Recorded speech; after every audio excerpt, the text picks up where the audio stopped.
Foi valendo?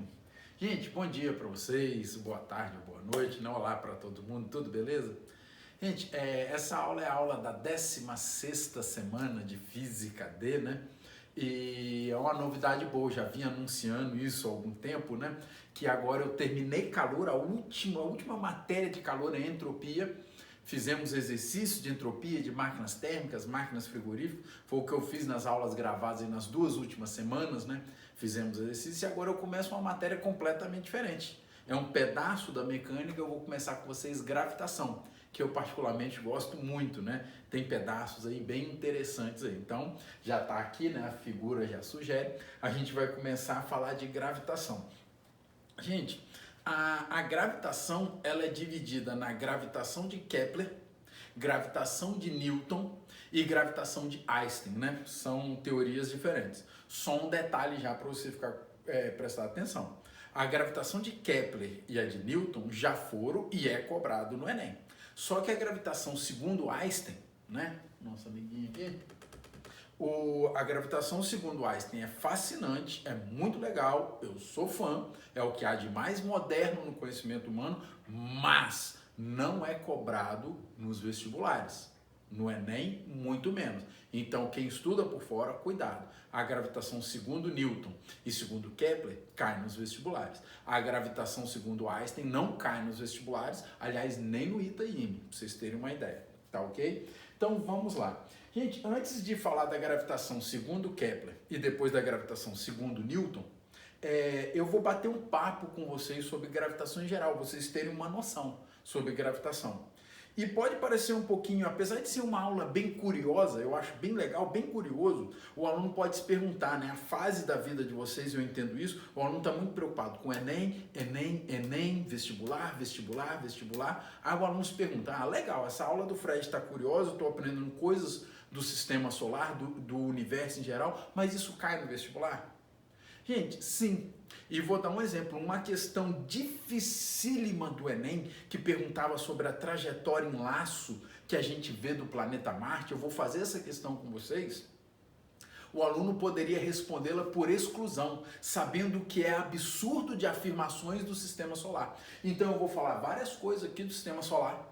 Você entender que se o cara afirmou algo sobre isso, algo falso a respeito disso, você consegue excluir opções lá no Enem, que era essa questão. Muitos alunos não conseguiram fazê-la na marra, que eu vou fazer com vocês, mas um aluno bom conseguiu fazer por exclusão, excluindo as 4 alternativas erradas, porque o aluno tinha um senso de como é o sistema solar, de como é o universo. Show de bola?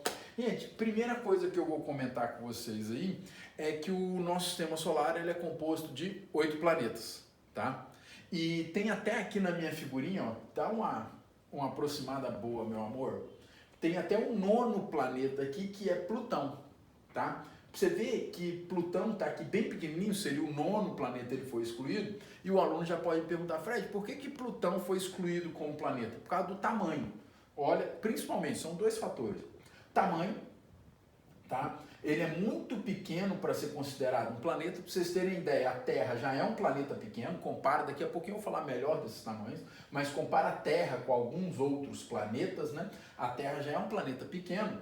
E a nossa Lua não está aqui, mas a Lua ela é 1/6 do tamanho da Terra. Se eu colocar uma esfera em cima da outra, a Lua em cima da Terra, a Lua ficaria pegando mais ou menos o tamanho ali dos Estados Unidos. Por ali, ela ficaria em cima dos Estados Unidos, uma esfera em cima da outra. E Plutão é menor do que a nossa Lua, pra vocês terem uma ideia. Então Plutão é muito pequeno. E uma outra coisa também, essa classificação de se é planeta ou não foi criada pelo ser humano, tá? Então, pela criação do ser humano, o corpo celeste ali não nasce com o título, eu sou um planeta, não é essa a ideia. Então, pela classificação do ser humano, ele é muito pequeno. E um outro fator, cada planeta tem a sua órbita própria. Um planeta não invade a órbita de outro planeta, tá? Classificação criada pelo ser humano. E Plutão não há risco de colisão, mas Plutão invade a órbita de Netuno. Tá ok? Então, por ele invadir a órbita de um outro planeta, ele não é considerado planeta. Então, por causa de tamanho, e invadir a órbita de um outro planeta. Show de bola? Então, aqui estão os 8 planetas que eu vou bater um papinho aqui agora. Os planetas, e por coincidência, só coincidência, nada mais do que coincidência, eles são separados no seguinte, 4 e 4, tá? Ah, ficou os 4 aqui, por quê? Tem alguma razão física? Não tem. Coincidência e só coincidência. Os 4 primeiros planetas, que são bem pertinhos do Sol, tá? Eles são chamados planetas pequenos e terrestres. E os 4 últimos planetas, eles estão bem mais afastados do Sol, bem mais, tem até um cinturão de asteroides entre os 4 primeiros, um grande cinturão de asteroides, e depois vem os 4 últimos, eles são chamados de gigantes gasosos. Tá? Vamos lá. Gente, os 4 primeiros planetas, quando a gente chama ele de pequenos e terrestres, leve ao pé da letra, ele é feito de terra. Você pisa no planeta, tá? Você pousa uma nave, você manda um robô. Os 4 últimos planetas, que são os gigantes, eles são gasosos, eles são feitos de gás, tá? Então você não pousa uma nave, você não manda um robô para aterrissar e estudar a superfície de Júpiter, Saturno, Urano e Netuno. São bolas de gás gigantescas, mas são gigantes gasosos. Ó, na ordem de tamanho, Plutão, Mercúrio, Marte, então percebam que o planeta que fala tanto para o ser humano ir, Marte, é bem menorzinho do que a Terra.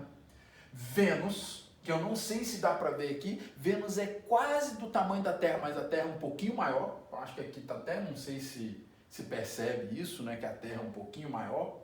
Enfim, Vênus e Terra, então os 4 primeiros, então dos 4 pequenos, a Terra é o maior.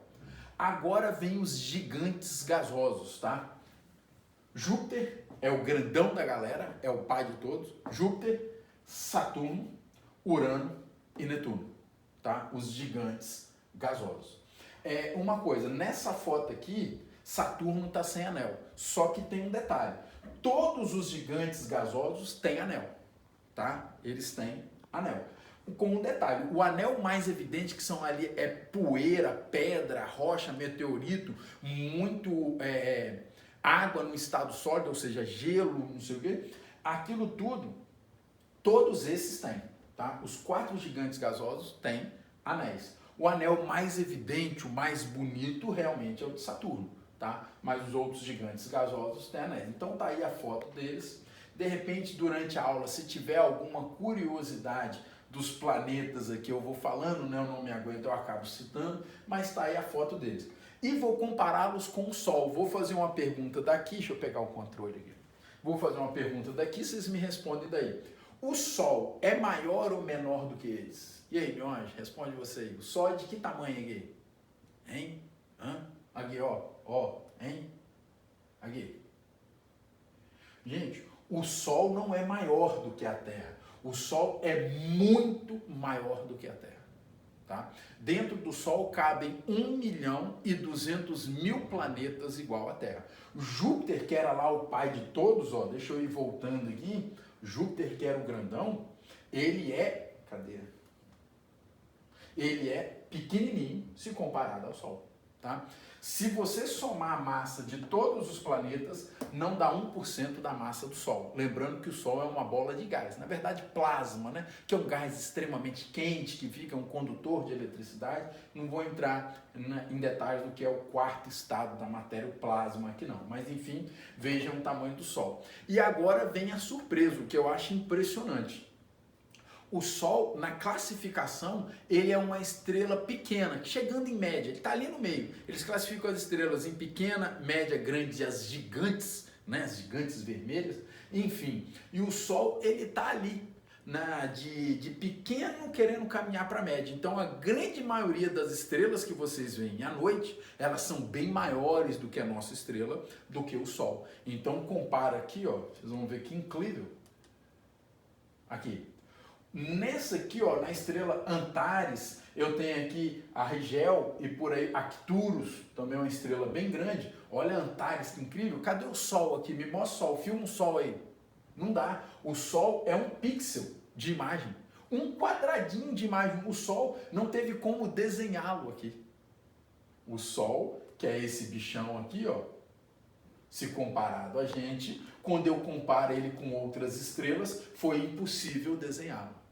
Hein? Hã? Então tem estrelas que são bilhões de vezes maior do que o Sol, tá? Essa ideia, essa Antares é impressionante, a Rigel, uma estrela branca, né? Enfim, Aldebaran são estrelas enormes, então você tem uma ideia de tamanho das estrelas quando a gente fala que o Sol, que é gigantescamente gigante, é classificado como estrela pequena. Incrível, né? Ele é um pixel de imagem, um quadradinho de imagem dessa televisão, ou seja, nem foi possível desenhar o Sol. Sabia disso, meu amor? Incrível, né? Agora as distâncias, tá? Vamos ver as distâncias, deixa eu ver se tem aqui. Ah, sim, tem. Olha só, eles chamam de UA, unidade astronômica, por definição, já está aqui, já ajuda. É a distância média, que muda muito pouco, isso que eu vou até debater na aula de hoje, é a distância média entre Sol e Terra. Em média, a distância do Sol à Terra é de 150 milhões de quilômetros, tá? Para ter uma comparação, se você der uma volta na linha do Equador, são 42 mil quilômetros. Daqui ao Sol são 150 milhões de quilômetros. Isso é chamado de uma unidade astronômica. Então, quanto que vale uma unidade astronômica? Você não tem que decorar isso, pelo amor de Deus, não. Estou falando só de curiosidade. Uma unidade astronômica é 150 milhões de quilômetros. Aí você vai vendo a distância, vai fazendo a comparação. Você não tem que saber isso decorado, mas ter uma noção de distanciamento entre os planetas. Olha que os 4 primeiros, eles são bem pertinhos. 0,4, 0,7, 1, 1,5. Tá? Então, ó, os 4 primeiros planetas estão aqui, ó. Tudo pequenininho. Aí depois vem um grande espaço e vem os gigantes gasosos, ó. De 1,5 pula para 5,3, depois 9, 19, 30 e olha como Plutão é longe para Canário, praticamente 40 unidades astronômicas. Plutão está 40 vezes mais distante da Terra, Plutão está 40 vezes mais distante do Sol se comparado à Terra. Né? Se a distância for essa entre Sol e Terra, você aumenta isso 40 vezes, será a distância entre Plutão e Sol. Então está muito distante, lá é extremamente frio, chega perto do zero absoluto, do 0 Kelvin, chega perto, a temperatura média de Plutão é de 2 Kelvin, tá? Extremamente longe então. E eu não sei se vai estar aqui, eu não consegui, deixa eu ver se está aqui, não. A última coisa aqui falar é o seguinte, coloquei aqui a distância entre os planetas. E vou fazer aqui, ó, já vou para o quadro a primeira vez. Imagina aqui o seguinte, aqui está o gigante Sol. Tá filmando aqui, meu amor? Uhum. Tá aqui o Sol. E eu não quero saber o tamanho dos astros, mas sim há uma relação entre distância, né? Se eu fizer aqui, ó, a proporção que uma unidade astronômica deu mais ou menos aqui uns 40 centímetros, a distância do Sol à Terra, 40 centímetros, aqui tem uma unidade astronômica, 150 milhões de quilômetros, eu quero saber aonde eu desenho a estrela mais próxima da Terra fora o Sol. Vocês sabem qual é a estrela mais perto da gente, fora o Sol?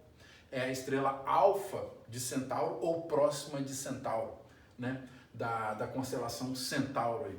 E aí, aonde eu desenho ela aqui? Onde você acha aí? A estrela mais próxima da Terra. E isso ajudou muito a marcar a alternativa lá no Enem, porque tinha isso aqui da estrela mais perto nas alternativas erradas.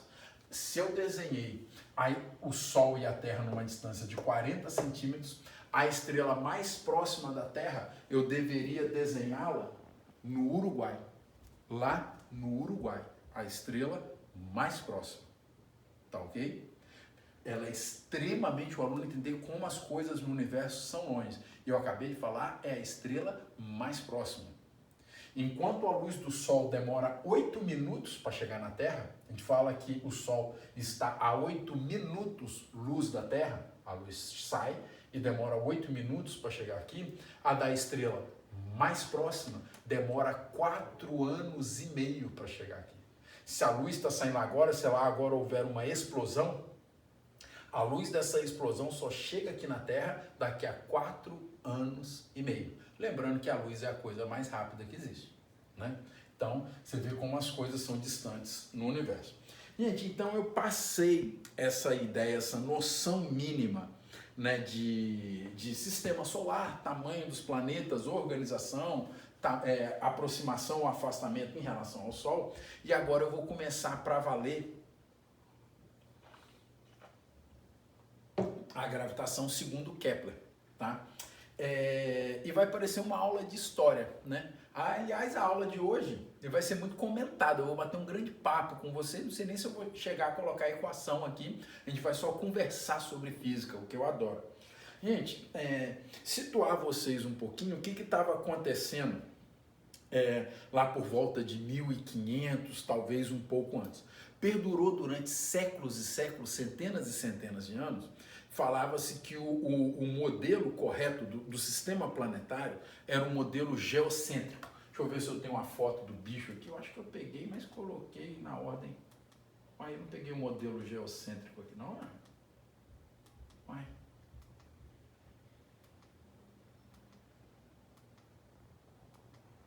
Uai, gente, eu tô doido.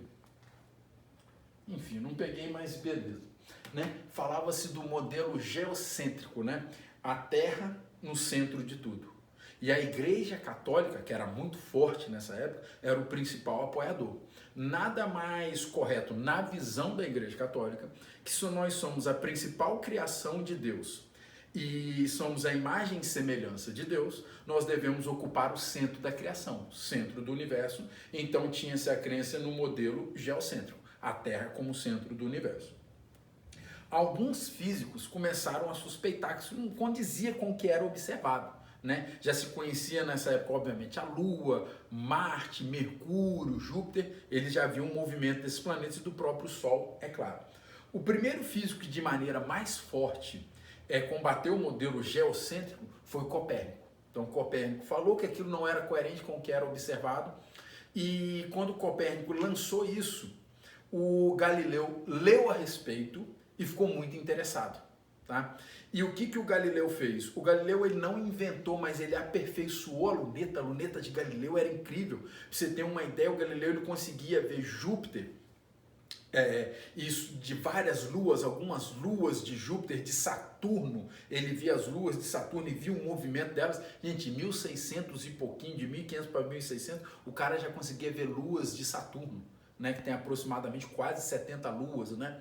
Enfim, e ele vendo esse movimento das principais luas, que é a Lua Europa, a Titã, né, ele percebia que o que dizia o modelo geocêntrico não era condizente. O Galileu apoiou o modelo heliocêntrico, segundo Copérnico, ele apoiou isso, que o modelo que as coisas giravam em torno do Sol, isso deu um grande problema. Por quê? O Galileu já era tido em sua época como um grande gênio, o maior gênio da humanidade, lá ainda vivo. Então a opinião de Galileu era muito respeitada. E aí criou uma verdadeira batalha. A Igreja Católica, muito poderosa na época, falando do modelo geocêntrico, e o grande gênio da época, muito respeitado, Galileu, falando do modelo heliocêntrico, né? Não estava batendo e deu um grande embate. E como que isso foi resolvido? A Igreja Católica ameaçou Galileu de morte. Se ele não desmentisse tudo, se ele não se calasse, ele seria condenado à morte na fogueira. Então Galileu se calou, ficou quietinho e saiu dessa briga. Gente, e nessa história toda surgiu um físico que eu vou falar o nome aqui, que praticamente ninguém conhece, ninguém nunca ouviu falar, e ao final da historinha vocês vão entender o porquê que ele não tem fama. O nome dele é Tycho Brahe. Sabe o que Tycho Brahe fez nessa confusão de modelo geocêntrico, heliocêntrico? O Tycho Brahe, ele pegou a luneta aperfeiçoada por Galileu, construiu uma igual, e o Tycho Brahe, ele pegou a luneta, olhou para o céu à noite e tudo o que ele viu, ele anotou e desenhou. Fez isso um dia, fez isso 2 dias, ele fez isso por mais ou menos 25 anos, ininterruptamente. Todo dia à noite, por 25 anos, Tycho Brahe pegava a luneta e tudo que ele observava no céu à noite, ele anotava e fazia desenhos do que ele estava vendo. Quando Tycho Brahe, sem exagero, ele tinha uma pilha assim de anotações e de desenho, tudo que estava acontecendo no sistema solar, tudo, Tycho Brahe morreu. Por isso que ele não é famoso. Ele anotou, desenhou e morreu. Show? Só que aí vem um belo detalhe. Vou até pular a tela aqui que vocês vão ver que é pertinente. O Tycho Brahe foi e morreu. Só que o Tycho Brahe, ele tinha um aluno, ele tinha um aprendiz. Adivinha o nome do aluno de Tycho Brahe? Kepler. Grande malandro. O que o Kepler fez? Ele olhou para uma sala, viu de um lado o seu mestre morto. Do outro lado, uma pilha de anotações. Ele, opa, adoro, não matei ninguém, ele quis morrer. Tá aqui a pilha de anotações, vou ler. Ele leu, viu os desenhos e lançou as 3 leis de Kepler. Tá? Tem até uma 4ª lei de Kepler, gente, nas escrituras dele, mas pode esquecer isso que eu falei, tá? A 4ª lei de Kepler, que existe em suas escrituras, é uma lei fisicamente errada. Então ele lançou, mas fisicamente está errado. Então se você ouvir falar, é muito raro falar disso, da 4ª lei de Kepler, ela não sai dos livros porque é uma lei errada. Lançou na época por volta de 1500 para 1600, mas é uma lei errônea. Então fica as 3 leis corretas, que são as 3 leis de Kepler. Tranquilo? Legal? Gente, só antes de falar da primeira lei, fazer um parênteses aqui. Nessa história pode parecer que o Kepler é um grande malandro, né? Falar, ó, pô, o cara foi, não deu crédito nenhum pro seu mestre, esperou o cara morrer, pegou tudo e leu e lançou as 3 leis de Kepler. Não, o Kepler não é um grande malandro somente, o Kepler é um grande gênio, tá, gente? Porque o Kepler, ele nasceu numa época em que a matemática da raça humana era muito primitiva, muito rudimentar, muito pobre, muito ruim. A matemática era horrível, não tinha cálculo, né? Que foi desenvolvido pelo Newton e pelo Leibniz, né? Um na Alemanha e outro na Inglaterra. Enfim, o Kepler conseguiu com muita, mas muita genialidade, muita simplicidade, passar por toda a barreira da dificuldade matemática, analisar aqueles desenhos e conseguir fazer as 3 leis. O mestre dele tentou. Ele não só anotou, o mestre dele tentou, mas não conseguiu. Quem foi gênio suficiente para interpretar aquilo tudo e passar por cima da dificuldade matemática com muita genialidade foi o grande Kepler. Então, ele não é um mané qualquer, não. Ele é incrível. Gente, tá aqui, ó, a primeira lei de Kepler. Gostaria, você pode pausar o vídeo e copiar. Tá aqui a primeira lei, ela é pequena. Pode parecer boba pra gente em 2020, mas foi muito forte para a época. Diz: todos os planetas se movem em órbitas elípticas em torno do Sol, com o Sol em um dos seus focos. Vou traduzir isso em desenho. Ó. A primeira lei de Kepler não tem forma, não tem nada, ela é traduzida em desenho. Você tem uma elipse. O que é uma elipse? Traduzindo, uma elipse é uma bola achatada, é um ovo. Aqui, ó. Então tá aqui a minha elipse. O Sol não fica no meio, é um erro. O Sol não fica aqui no centro da elipse. A elipse é uma definição matemática que eu não vou entrar em detalhe aqui. A elipse, ela tem 2 focos, tá? São distâncias equidistantes aqui do centro, apesar do meu desenho não tá, né? Tá? E o Sol, ele fica em um desses focos. O Sol ocupa um desses focos. Fred, o que fica no outro foco? Nada, vazio, tá? Nada. Isso é uma definição matemática, fisicamente tem nada ali. Então tá o grande Sol aqui. E os 8 planetas, cada um tendo a sua órbita, são 8 órbitas, 8 elipses, cada um tem a sua órbita aqui. Justo? Eu vou desenhar um planeta, eu vou desenhar só a Terra, mas por favor, tenha 8 órbitas de 8 planetas. Então, tá a Terra aqui. Isso aqui, senhoras e senhores, traduz, essa frase está traduzida aqui. Os planetas giram em torno do Sol, o modelo heliocêntrico foi muito forte para a época. O Kepler ele provou por A mais B, com anotações e cálculos, ele provou que o modelo heliocêntrico é o correto. Foi muito forte para a época, tá? E ainda falou, a órbita não é circular, a órbita é elíptica, a órbita é em forma oval, tá? E os planetas estão girando aqui. Deixa eu ver se eu tenho um desenhozinho de uma pergunta que eu vou fazer para vocês. Já está aqui, né? Então, minha esposa vai filmar aqui e vai pular para cá. Quando o planeta, ele passa bem perto do Sol, essa região, quando o planetão passa próximo do Sol, isso é chamado de periélio. Justo? E quando o planeta, 6 meses depois, né, o planeta demora 1 ano para dar uma volta. No nosso planeta, 365 dias. Cada planeta tem o seu tempo de translação, né, gente? Falando aqui, muda muito, né? O tempo de translação, por exemplo, de Mercúrio é de apenas 88 dias. Em menos de 3 meses terrestres, Mercúrio já deu uma volta em torno do Sol. Segundo Vênus, demora cerca de 290 dias, menos do que a gente. Vênus, então, dá uma volta em torno do Sol em 290 dias terrestres. Plutão é impressionante, né? Plutão é incrível.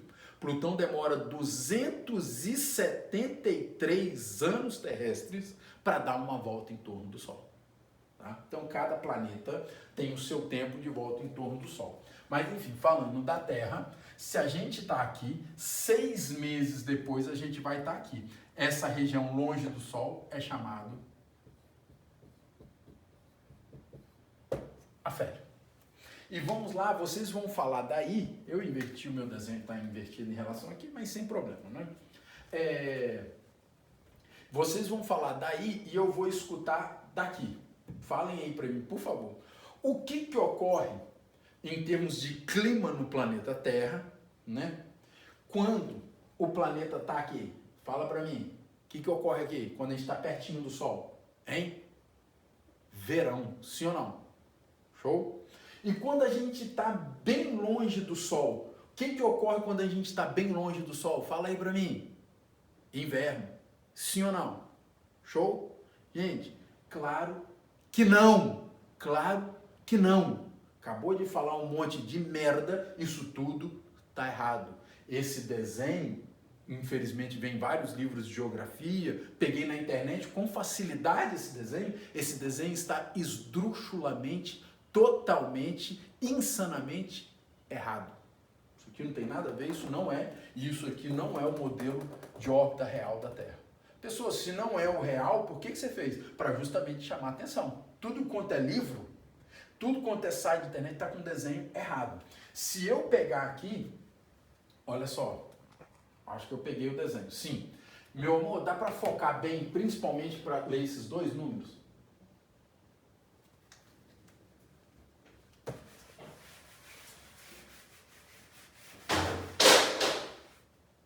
O que foi isso?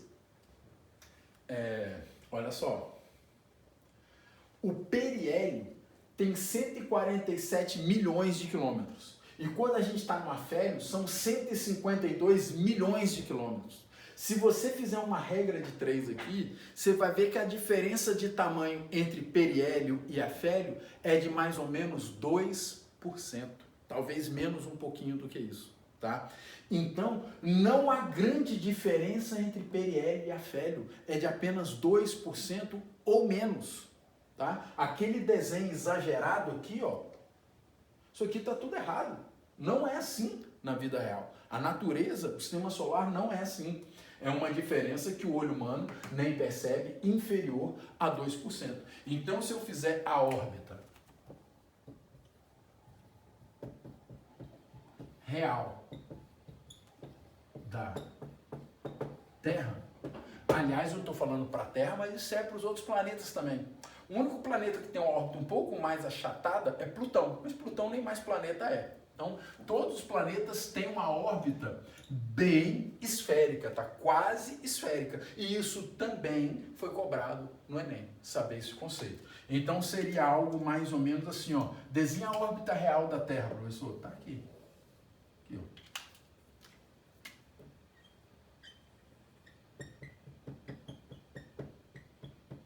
Tá? Se te perguntar, fica atento, hein? Preciso de uma atenção, se necessário, volta ao vídeo e assiste de novo o que eu vou falar agora. Preciso de atenção, qualquer coisa você faz anotações em seu caderno aí, pausando o vídeo.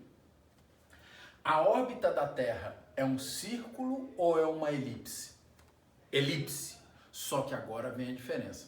É uma elipse. É uma elipse tão serenamente, tão suavemente, tão fracamente achatada, que esse achatamento, essa diferença entre periélio e afélio, o olho humano nem percebe. No olho parece um círculo, mas tem um achatamento mínimo, muito suave, extremamente suave, e por isso é chamado de elipse. Tá ok? Então, sendo bem claro, bem direto, periélio e afélio não dão origem às estações do ano. Periélio e afélio não é o que dá origem a inverno e verão. Só que vem uma pergunta. Se periélio e afélio não dão origem às estações do ano, a inverno e verão, a pergunta fica: o que dá origem às estações do ano? Por que existem as estações do ano? E aí? Fala pra mim. Fala, meu homem. Hein? Aqui, ó. A origem é o seguinte. Se eu pensar na Terra como uma esfera, tá aqui, ó. Olha a Terra aqui. Aqui Polo Norte, aqui Polo Sul. Deixa eu traçar um graveto imaginário na Terra. A Terra, ela não está em pé em relação ao Sol. A Terra, ela é deitada 23 graus em relação ao Sol. Então, olha a Terra aqui. Aqui, né? Tá desproporcional, mas aqui não interessa. E o Polo Norte e o Polo Sul não é aqui e aqui. A Terra é deitada, ó. Olha a Terra deitada aqui, ó. Aqui é o Polo Norte e aqui é o Polo Sul. E aí, se você traça a luz do Sol, ironicamente a luz do Sol de preto aqui, ó, joga a luz do Sol na Terra. Vem cá. Nesse momento, qual é o polo que está pegando mais luz do Sol? Fala para mim. Aonde tem mais luz do Sol? Embaixo, no hemisfério sul. Então, é verão no hemisfério sul, pois pega mais luz, e inverno no hemisfério norte.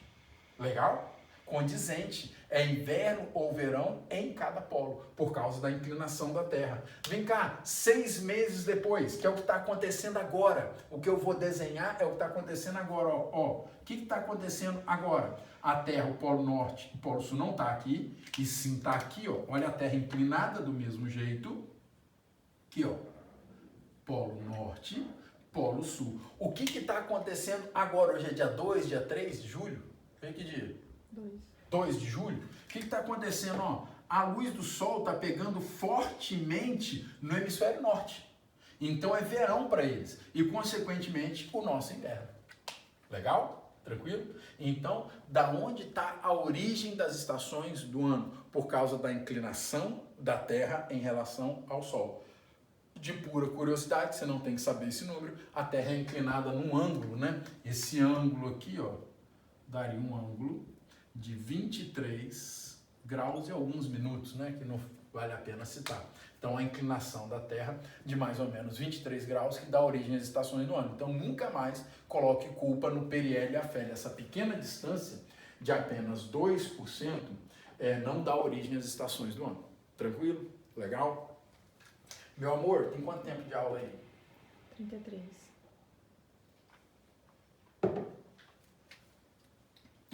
Então vamos lá, 33 minutos de aula. Falei da primeira lei de Kepler, que é simples. Os planetas giram em torno do Sol, fazendo uma órbita elíptica em torno do Sol. Eu vou, a partir de agora, para a segunda lei de Kepler. Deixa eu ver se é isso mesmo. Aqui, ó, as estações do ano. A Terra está aqui, ó. Você pode ver que esse eixo imaginário não está em pé, está deitado. E esse eixo imaginário deitado é que eu tenho, por causa disso, as estações do ano. Show de bola? Tem aqui solstício de inverno, o dia mais longo aqui pra gente, o dia mais curto para o hemisfério norte. A ideia aqui de solstício é o nosso solstício de verão, e para eles é solstício de inverno. 6 meses depois é o contrário, é o solstício de verão do hemisfério norte e o solstício de inverno nosso, o nosso dia mais curto, né? E o dia mais longo deles aqui. Aqui é equinócio, né? Equinócio de outono ou de primavera, dependendo, né? O equinócio é a duração do dia, é igual à duração da noite. O tempo de luz do sol com o tempo sem luz do sol é a mesma, né? Então o dia e a noite têm a mesma duração nesses dias de equinócio de primavera ou de outono, dependendo do hemisfério que você está. Show de bola? Vamos aqui, então, para a segunda lei de Kepler.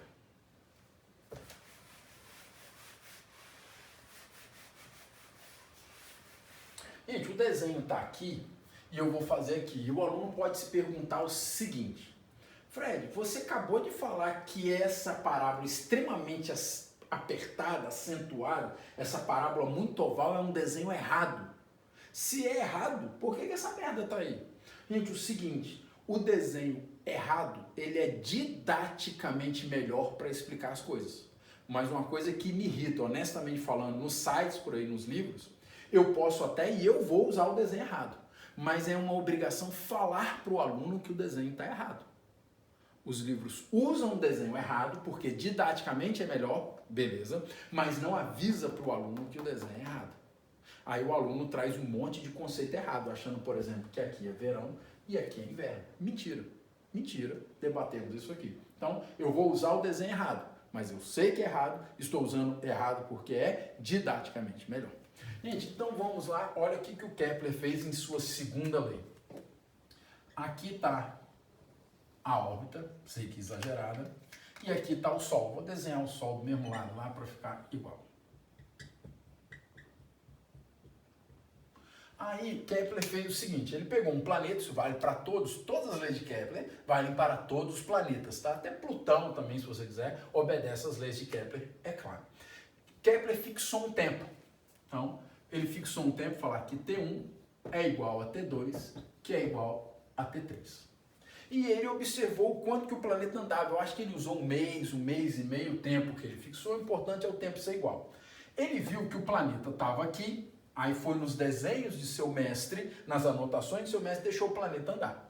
Aí o planeta estava aqui, em um mês, em um tempo T1, o planeta veio parar aqui. Então o planeta andou isso aqui, ele ligou essa área até o centro do Sol e chamou isso de área número 1. Beleza? Tranquilo, tá aí.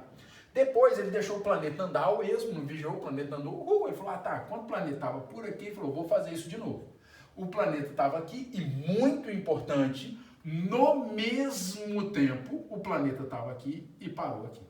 Legal. Ele ligou isso ao centro do Sol, isso para a época foi muito difícil ele fazer esses desenhos, dificílimo, ligou aqui. Calculou essa área, chamou de área 2. Então, área 1, área 2. E, finalmente, ele fez isso pela terceira vez. O planeta estava por aqui, perto do afélio. O planeta estava aqui. No mesmo tempo, o planeta veio parar aqui. Ligou isso ao centro do Sol e calculou a área número 3. Então, ó, o meu desenho, vê se está mais ou menos igual. Acho que não ficou tão ruim, não. O meu desenho era para ser isso aqui, ó. O planeta, no mesmo tempo, andou essa área 1, área 2 e área 3. Tranquilo? Qual foi a surpresa do Kepler? Na hora que ele calculou essas áreas, ele percebeu que a área 1 é igual à área 2, que é igual à área 3.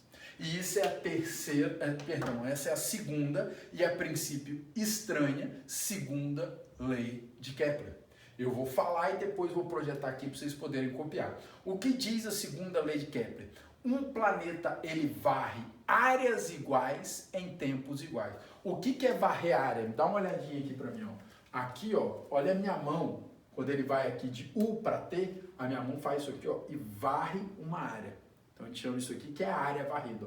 Então, como se tivesse uma madeira daqui até aqui, essa madeira varreu uma área. Fez sentido? Show? Então o planeta varre áreas iguais em tempos iguais. Tempos iguais, áreas iguais. Deixa eu ver se isso está aqui. Ué, gente, cadê o... Tá faltando, tinha a terceira lei aqui também, isso deu merda. Mas enfim, não vai prejudicar não, gente, podem ficar tranquilos. O planeta varre áreas iguais em tempos iguais. Escrever isso aqui? Vou escrever aqui então. Porque faltou, não entendi o motivo, tá, gente? Esquisito.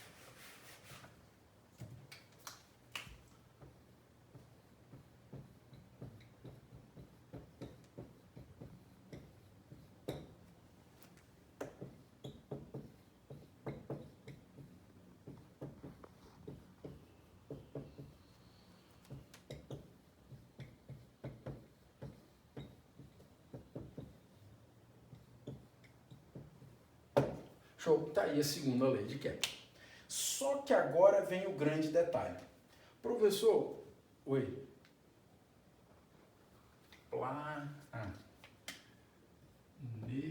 Tá, vai. Áreas iguais em tempos iguais. Isso? Valeu, meu amor. Professor, o que serve para mim? O que serve para minha vida? O que serve para a humanidade saber que o planeta varre áreas iguais em tempos iguais? Serve para nada. Isso é inútil. Serve para merda nenhuma. A conclusão, as pessoas não percebem isso, os livros não citam isso. A conclusão de Kepler é que é o grande tchan. Quer ver só? Vou fazer aquele desenho de novo bem rapidinho. Tá aqui, ó. Então, eu tenho aqui o que foi que ele andou aqui na primeira, o que foi que ele andou aqui na segunda e o que foi que ele andou aqui na terceira.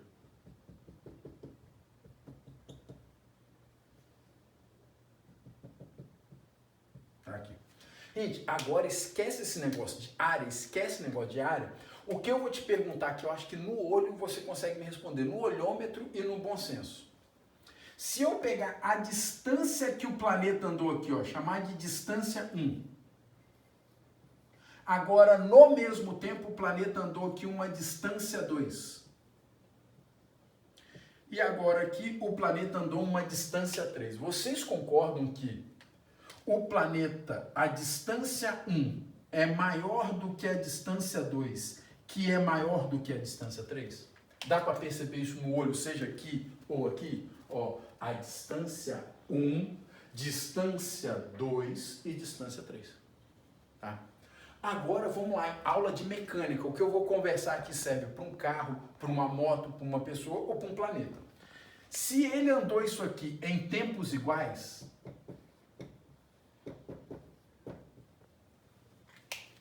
quem em tempos iguais anda distâncias diferentes, vou repetir, hein?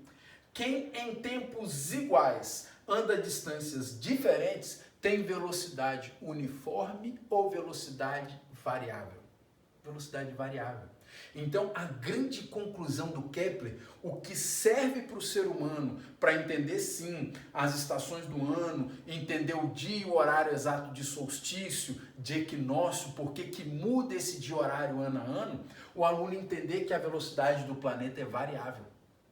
Quem em tempos iguais anda a distâncias diferentes é porque tem velocidade variável. Vocês sabiam, gente, que a velocidade em torno do Sol varia ao longo dos dias, ao longo dos meses? Então, a velocidade do planeta é variável. Vou escrever aqui, vai ficar até bem desorganizado, mas o importante é você copiar e entender isso. Então, a velocidade do planeta é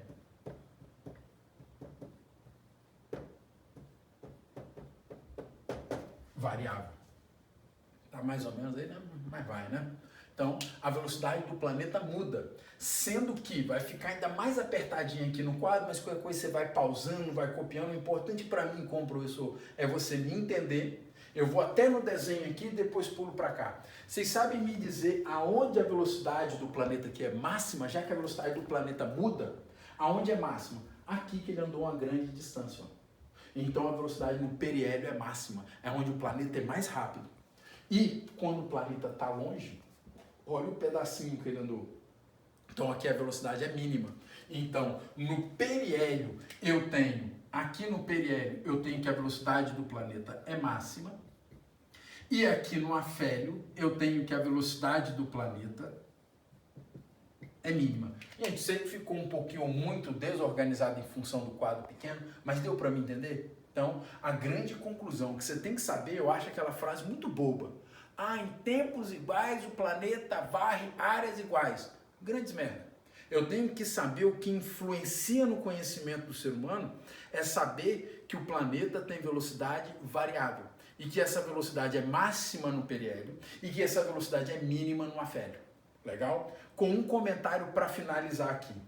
Como a distância real entre afélio e periélio, essa distância muda em apenas 2%, a velocidade do nosso planeta muda em apenas 2% também. Tá? A velocidade é máxima aqui e aqui ela é menor, mas é menor em apenas 2% menor. Tá joia? Então não muda muito a velocidade do planeta não, mas muda. Tranquilo? É nóis? Vamos ver aqui. Não veio, eu acho que já deu até um tempo interessante de aula. Tem quanto tempo de aula aí, meu amor? 45. Quanto? 45. Você não tá mentindo, não? Tá dormindo em sala, bicho. Eu vou tirar de sala minha esposa, ela dorme em sala. Fogo, vocês acreditam nisso? Bicho, que ela dorme gravando? Gente, eu vou parar aqui por 2 motivos. Eu não entendi por que os outros slides não vieram, não entendi mesmo. Mas, enfim, já deu um tempo bem interessante de aula, né? 45 minutos. Então, fica para a aula da semana que vem, a terceira e última, e já aviso, muito estranha, lei de Kepler. Se você estudar sozinho a terceira lei de Kepler, você vai ficar doidinho. Ela é esquisita, ela é sem conexão nenhuma, ela é muito feia, muito estranha. Então, calma, até sugiro você não estudar sozinho, estude comigo que eu vou tentar, como professor, mastigar melhor para você essa terceira, última e estranha lei de Kepler. Então, vamos parar por aqui. Uma semana abençoada para vocês. Abraço e fiquem com Deus. Beijo.